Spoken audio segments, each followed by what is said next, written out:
यो भिडियो किन तयार गर्दैछु भन्दा सहकारीमा वार्षिक योजना तथा बजेट किन महत्त्वपूर्ण छ र वार्षिक योजना तथा बजेट किन तर्जुमा गरिन्छ। नमस्कार सबैमा।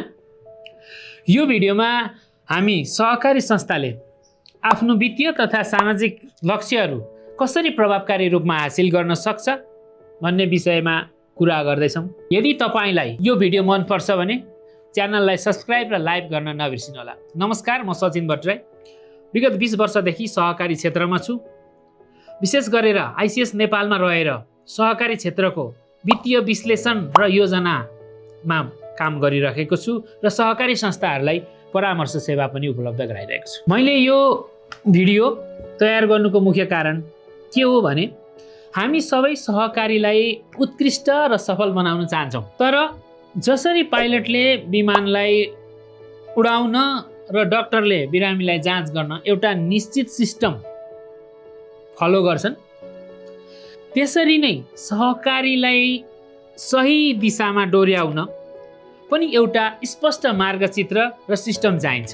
विशेष गरेर हामीले सहकारी क्षेत्रमा वार्षिक योजना तथा बजेट बनाउँदा तीनवटा कुरालाई महत्त्वपूर्ण ध्यान दिनुपर्छ। अहिले हामी कहाँ छौँ, योजना बनाउँदै गर्दा हामी कहाँ छौँ भन्ने कुरा अथवा त्यसलाई हाम्रो अवस्थाको विश्लेषण गर्नुपर्ने हुन्छ। त्यसपछि हामी कहाँ जाँदैछौँ वा हामी कहाँ जाने हो, त्यो परिकल्पना अथवा त्यसको ध्येय हुनुपर्ने छ र हामी कसरी त्यहाँ पुग्छौँ। अल्पकालीन या दीर्घकालीन उद्देश्यहरू या रणनीति कार्य उद्देश्यहरू समेटेर हामी हाम्रो योजनालाई समेट्छौँ र यो तीनवटा कुरालाई विस्तृत रूपमा हामीले यो भिडियोमा के गरी छलफल गर्छौँ भन्दाखेरि पूर्व योजनादेखि योजनासम्म हामी विश्लेषण गर्छौँ। हाम्रो विगतमा अवस्था कस्तो थियो र अहिलेसम्म आइपुग्दाखेरिको अवस्थालाई विश्लेषण गर्छौँ र संस्थाको महत्त्वपूर्ण अङ्गको रूपमा सर्ट एनालाइसिस भन्छौँ यसलाई हामी। स्ट्रेन्थ, विकनेस, अपर्च्युनिटी र थ्रेट जुन चारवटा शब्दहरू छन् त्यसलाई हामी विस्तृत रूपमा छलफल गर्छौँ। त्यहाँ आन्तरिक र बाह्य वातावरणमा को प्रभाव पनि रहन्छ। जस्तै हामीले आन्तरिक रूपमा हेर्ने हो भने हाम्रो शक्ति र कमजोरीहरू के छन् त्यसलाई हामी आन्तरिक रूपमा विश्लेषण गर्छौँ भने संस्थाको आन्तरिक पक्षलाई प्रभाव पार्ने बाह्य पक्षहरू जस्तै अपर्च्युनिटी, थ्रेट भनेको संस्थालाई सहज रूपमा पार्नको लागि के कुराहरू चाहिँ अवसरको रूपमा प्राप्त गर्छ र के कुराहरू चाहिँ चुनौती हुन्छ। यो योजना बनाउँदै गर्दा हामीले यो चारवटा कुराहरूलाई समेटेर हेर्नुपर्छ। त्यस पछाडि हामी परिकल्पना र ध्येयको बारेमा कुरा गर्छौँ। त्यस पछाडि दीर्घकालीन लक्ष्य र अल्पकालीन उद्देश्य। अब यो वार्षिक योजना तथा बजेट भएको कारणले गर्दा हामी दीर्घकालीन लक्ष्यहरूमा भन्दा पनि बढी अल्पकालीन उद्देश्यहरू जुन 1 वर्षभित्रमै पुरा गर्नुपर्ने विषयहरूमा बढी केन्द्रित भएर रहन्छौँ र त्यस पछाडि रणनीतिक योजनाहरू तर्जुमा गरिन्छ।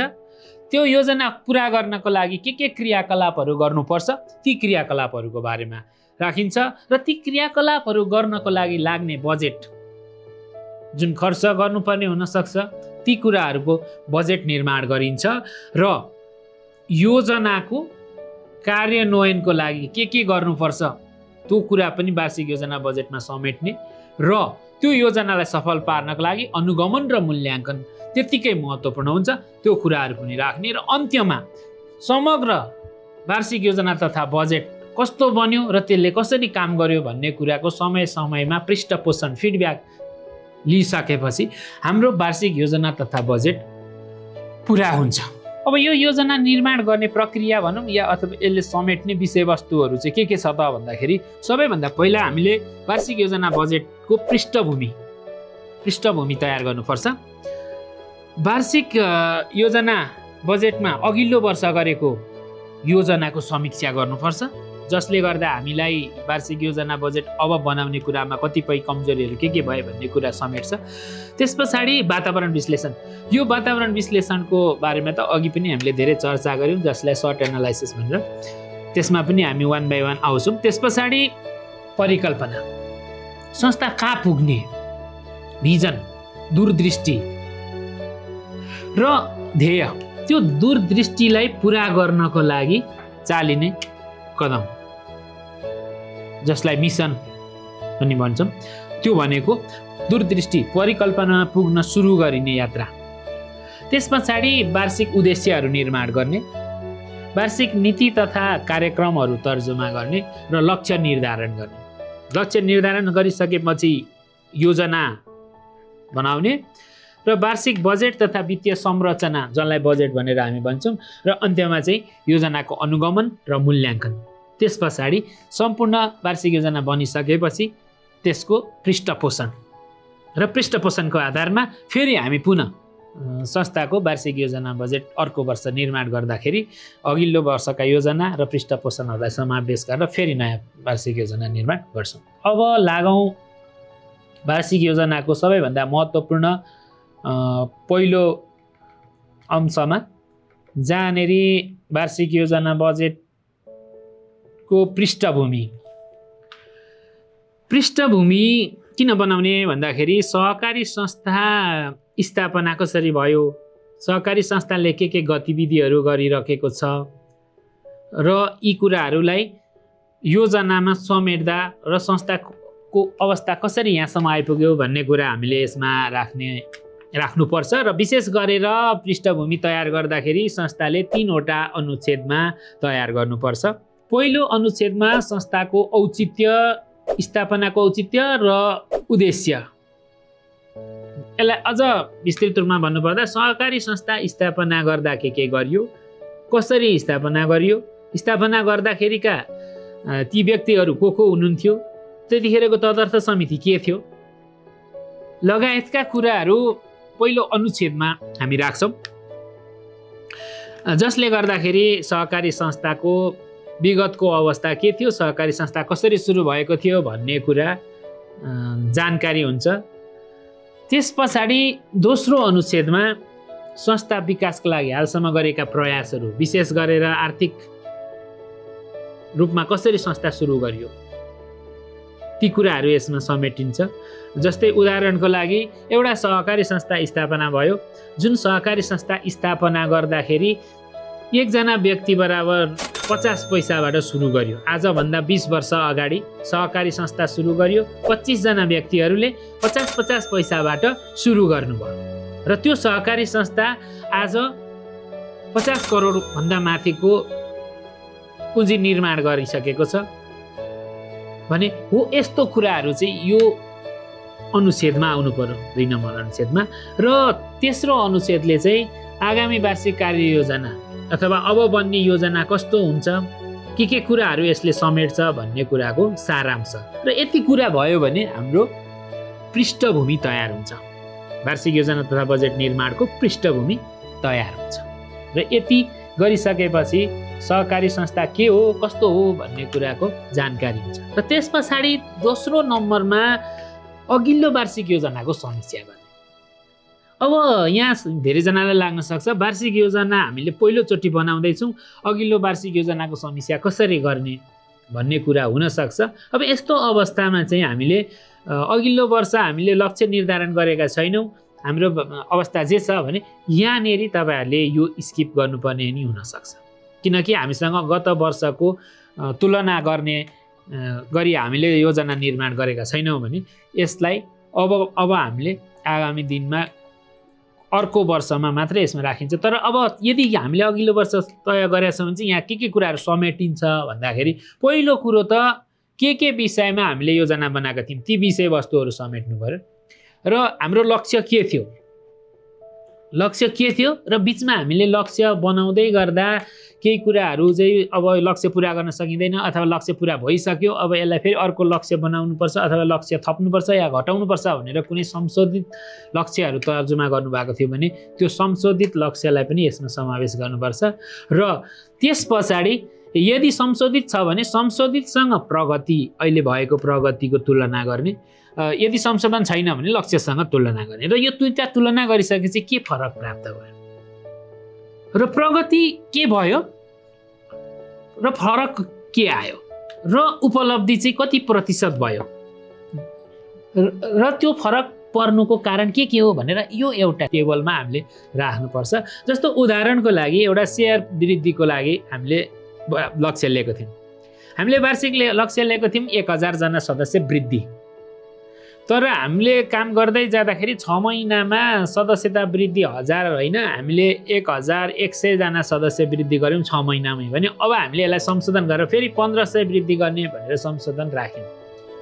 यदि 1000 वृद्धि गर्ने भनेर राख्यौँ, संशोधन गरेका छैन भने 1000 हाम्रो लक्ष्य हुन्छ। तर हामीले त्यसलाई 1500 बनाउने भनेर लक्ष्य राख्यौँ भने अब 1500 लक्ष्यको आधारमा अहिले हामी आर्थिक वर्ष समापन हुँदै गर्दाखेरि हाम्रो प्रगति कति भयो? मानौँ हाम्रो प्रगति 1400 भयो। यदि 1400 सदस्य प्रगति भयो भने अब हाम्रो फरक कति? 100 जना पुगेन। अब 100 जना नपुग्दै गर्दाखेरि हाम्रो उपलब्धि प्रतिशत कति हुन्छ? त्यो भनेको हाम्रो प्रगति कति भयो र त्यो प्रगतिलाई हाम्रो लक्ष्यले भाग गरेर 100 ले गुणन गर्यौँ भने त्यो हाम्रो उपलब्धिको प्रतिशत आउँछ। हाम्रो लक्ष्य चाहिँ प्रगतिभन्दा कम छ भने हामी 100% भन्दा माथि हाम्रो लक्ष्य प्राप्ति हुन्छ। तर हाम्रो प्रगति लक्ष्यभन्दा कम छ भने त्यो चाहिँ 100% भन्दा कम हुन्छ। र यसमा हामीले फरक पर्नुको कारणहरू उल्लेख गर्नुपर्ने हुन्छ। के कारणले फरक पर्यो त? त्यो कुरा चाहिँ हामीले सर्ट एनालाइसिसबाट पनि हेर्न सक्छौँ। र यो फरक पर्नुको कारण के थियो भन्ने कुरा चाहिँ हामीले यसलाई सर्ट एनालाइसिसमा लगेर पनि हेर्न सक्छौँ। अब यहाँनिर मैले एउटा सेयर सदस्यको उदाहरण राखेँ। त्यस्तै सेयर पुँजीलाई पनि यहाँहरूले लिन सक्नुहुन्छ। एवं तरिकाले वार्षिक योजना बजेटमा जे कुराहरू लक्ष्य राखिएको छ त्यो लक्ष्यलाई एकतिर राख्ने, अर्कोतिर हाम्रो ब्यालेन्स सिटमा अहिले भएको यथार्थ के छ त्यसलाई राख्ने र त्यो दुईटाको बिचमा फरक के छ छुट्याउने। यदि फरक आएको रकम प्लसमा या माइनसमा के आएको छ त्यो हेर्ने। त्यस पछाडि हाम्रो उपलब्धि प्रतिशत निकाल्ने। उपलब्धि प्रतिशत निकाल्दा प्रगतिलाई हाम्रो लक्ष्यले भाग गरेर 100 ले गुणन गऱ्यौँ भने पक्कै पनि हामीले उपलब्धि देख्छौँ र त्यो उपलब्धि के कारणले भयो भनेर यसरी हामीले सबै कुराहरू राख्छौँ। वित्तीय अवस्थाको कुरा त यसरी हामीले छलफल राख्छौँ। तर अब हामीले अरू कुनै बार योजनामा कुनै काम गर्ने भनेर राखेका छौँ, कुनै अरू लक्ष्य छ भने ती लक्ष्यहरूलाई पनि हामीले यसमा समावेश गर्नुपर्ने हुन्छ। अब तेस्रो नम्बरमा चाहिँ हामीले अघिल्लो वर्षको अवस्थासँग कम्पेयर गरिसकेपछि चाहिँ वातावरण विश्लेषण गर्नुपर्ने हुन्छ। वातावरण विश्लेषणलाई चाहिँ यहाँ हामीले दुई भागमा विभाजन गरेर गर्न सक्छौँ, जुन चाहिँ बाह्य वातावरण र आन्तरिक वातावरण, जसलाई हामी अवसर र बाधा अथवा चुनौती भनेर बाह्य वातावरणमा राख्छौँ भने आन्तरिक वातावरण सबल र कमजोरी भनेर राख्छौँ। यो कुरा अघि पनि हामीले सर्ट एनालाइसिस भन्यौँ। एस स्ट्रेन्थ, डब्लु विकनेस, ओ अपर्च्युनिटी, टी थ्रेट, जसलाई हामी SWOT सर्ट भनेर व्याख्या गर्छौँ, जसको यहाँ चाहिँ त्यसैले हामीले विश्लेषण गर्ने हुन्छ। अब यसलाई कसरी विश्लेषण गर्ने त भन्दाखेरि हाम्रो संस्थामा केन्द्रित भएर विश्लेषण गर्ने हो। संस्थामा केन्द्रित हुने बित्तिकै संस्था भनेको आन्तरिक कुरालाई हेर्ने हो भने अब हामीले सबल पक्ष र कमजोर पक्षलाई विश्लेषण गर्नुपर्छ। यदि एउटा सानो उदाहरण लिउँ, कोभिडको टाइममा कुनै पनि व्यक्तिलाई रोगसँग लड्ने क्षमता राम्रो थियो, ऊ रोग प्रतिरोधात्मक क्षमता राम्रो थियो भने ऊ मास्क नलाएर पनि समुदायमा जान सक्थ्यो। किन भन्दा उसको स्ट्रेन्थ राम्रो थियो। र अब यसमा हामीले बाह्य वातावरणलाई हेऱ्यौँ भने बाह्य वातावरण उसको लागि चाहिँ फेभरेबल थियो। उसको लागि चाहिँ अवसरहरू थियो कि उसले कुनै पनि मास्क नलाइकन अथवा त्यतिकै पनि कम्युनिटीमा जाँदा उसलाई कुनै पनि भाइरसले एट्याक गर्ने सम्भावना थिएन, किनकि उसँग रोग प्रतिरोधात्मक क्षमता बलियो थियो, ऊ स्ट्रङ थियो, जसले गर्दा बाह्य वातावरणमा पनि उसलाई अवसर प्राप्त भयो। तर यही कुरालाई फेरि हामीले रिभर्स गरेर हेऱ्यौँ भने एउटा कमजोर व्यक्ति थियो, उसलाई विभिन्न रोगहरू लागेको थियो, ऊ रोग प्रतिरोधात्मक क्षमता पनि कमजोर थियो, तर ऊ मास्क लाएर पनि बाहिर सोसाइटीमा जान सक्दैन थियो। यदि गयो भने उसलाई चाहिँ भाइरसले एट्याक गर्थ्यो र त्यो भाइरसको एट्याकबाट उसको ज्यान पनि जान सक्थ्यो। भने अब उसको लागि बाह्य वातावरण चाहिँ के भयो? बाधा भयो अथवा चुनौती, थ्रेट भयो।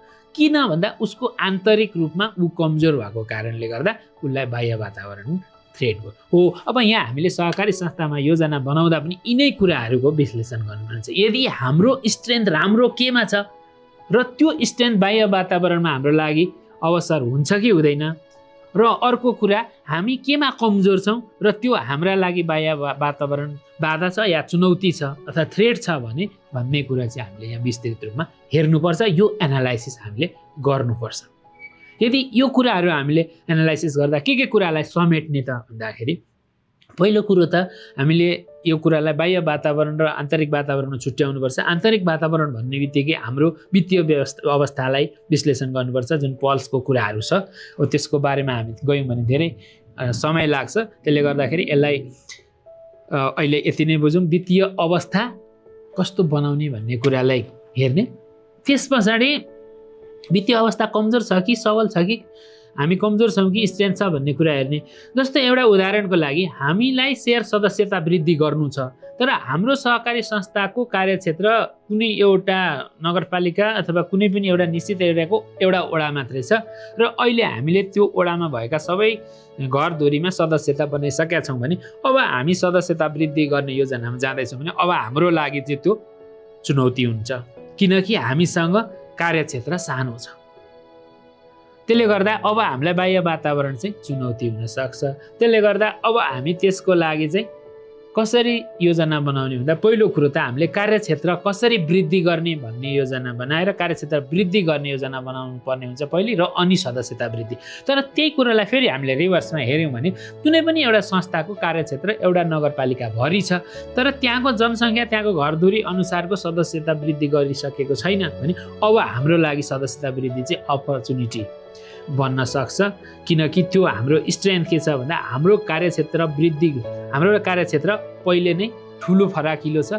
त्यसले गर्दा हामी सदस्यता वृद्धि गर्न सक्ने अवसर छ, जुन बाह्य कुरामा छ। र यो कुरालाई यसरी बुझियो भने पक्कै पनि वित्तीय विश्लेषणको वातावरण विश्लेषणलाई हामी बुझ्न सक्छौँ। अहिलेलाई मैले यति नै कुरा यसमा राखेँ। अब यसको विस्तृत रूपमा चाहिँ हामीले संस्थामा बसेर सञ्चालक समितिहरूले बनाउँदाखेरि यो कुरालाई ध्यान दिँदाखेरि राम्रो हुन्छ।